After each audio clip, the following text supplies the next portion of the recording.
If there's something strange in your grandpa's home, are you even going to call anybody or just give him a headshot? Hi guys, I of course am the legendary SMYLZ, and this is 3 Points. Let's go to Minneapolis, Minnesota, where the local authorities executed a search warrant on the apartment of a 20-year-old Jacob Kempainen.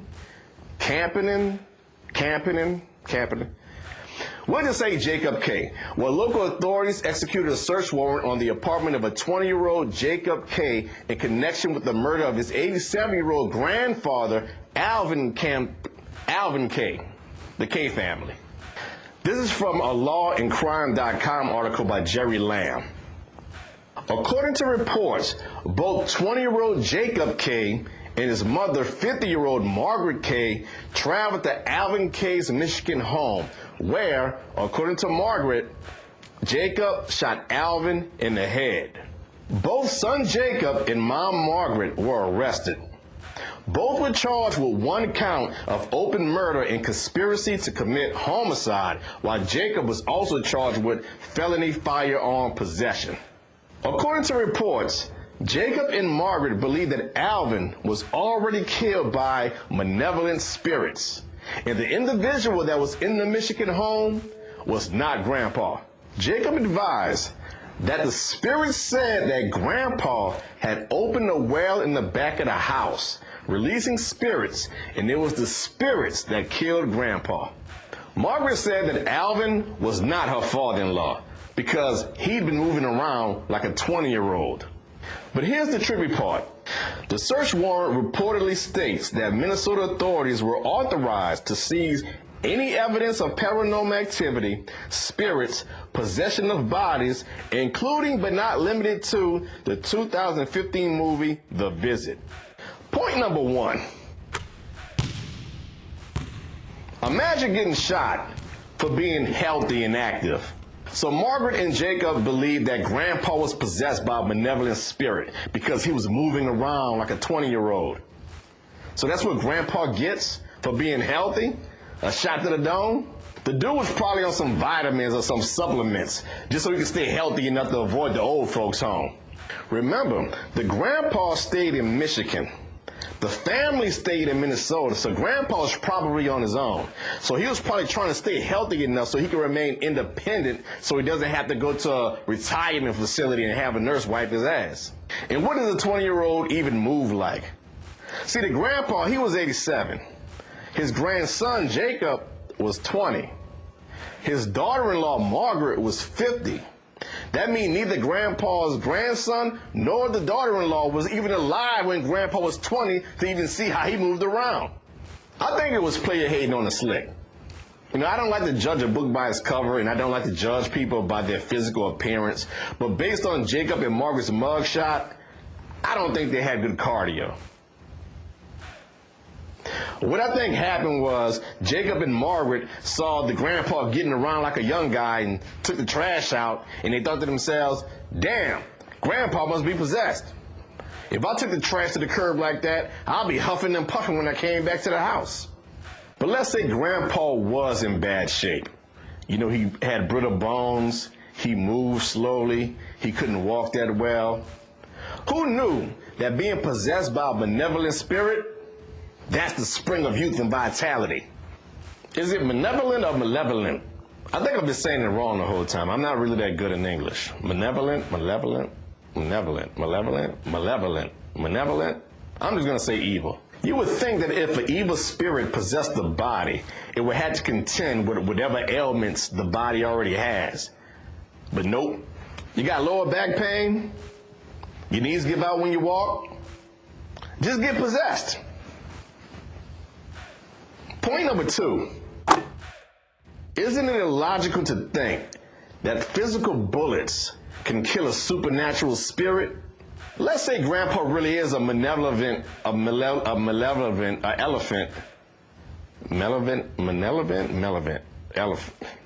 Let's say Grandpa really was an evil spirit and you wanted to get rid of it. How would you know that using regular ass bullets will work against the spirit? You would think that to get rid of a spirit, you want to go with holy water, or rock salt, sage, crucifix, neutron wand. Nope. They just use regular ass bullets. Or maybe I'm wrong. Maybe it wasn't a regular ass bullet. Maybe they blessed the bullet before they put it into the magazine. Maybe they prayed over the pistol. Maybe they said grace over the gun. Well, regardless of the method they used, it seems like they did succeed in eliminating not Grandpa. But did they remember to close the well in the back of the house? Point number 3.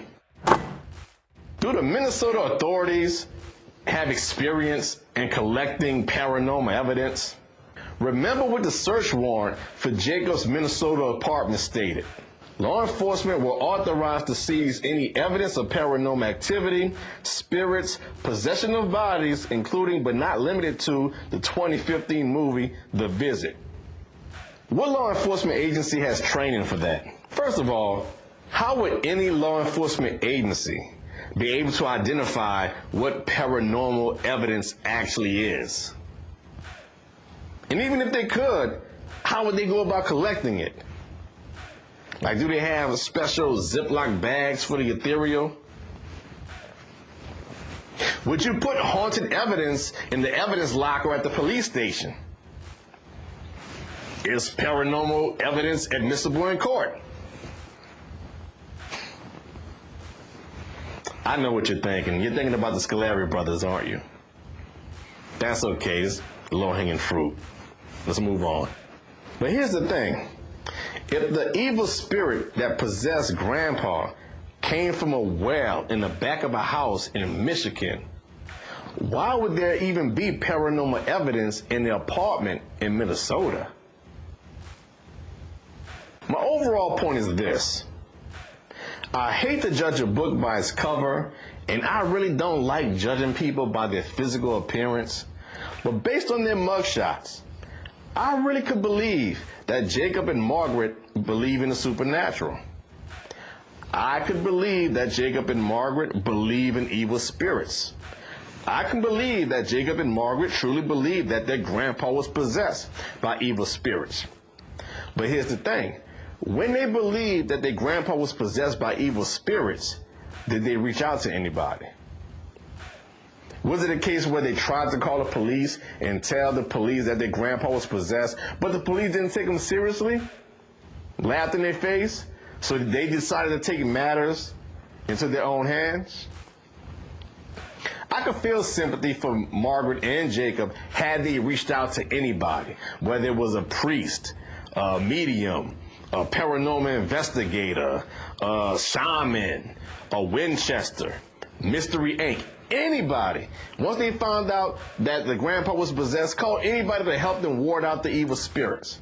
But if they found out grandpa was possessed and they just took matters to their own hand and shot him in the head without reaching out to anybody, f*** them. Let them rot. But here's an extra point.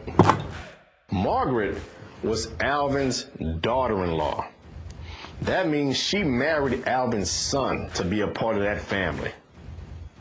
So does this mean now that Alvin's son, Margaret's husband, is going to file for divorce? I, of course, am the legendary SMYLZ, and this has been 3 Points.